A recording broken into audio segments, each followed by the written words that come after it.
गरुडगमन तव चरणकमलमिह मनसि लसतु मम नित्यम् गरुडगमन तव चरणकमलमिह मनसि लसतु मम नित्यम् मनसि लसतु मम नित्यं मम तापमपाकुरु देवा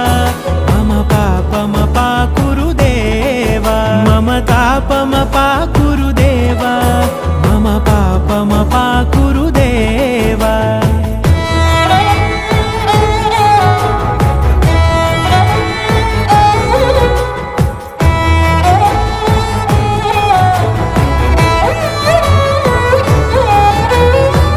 जनयन विधि नमुचिहरण मुख विबुध विनुत पद पद्मा जल जनयन विधि नमुचिहरण मुख विबुध विनुत पद पद्मा विबुध विनुत पद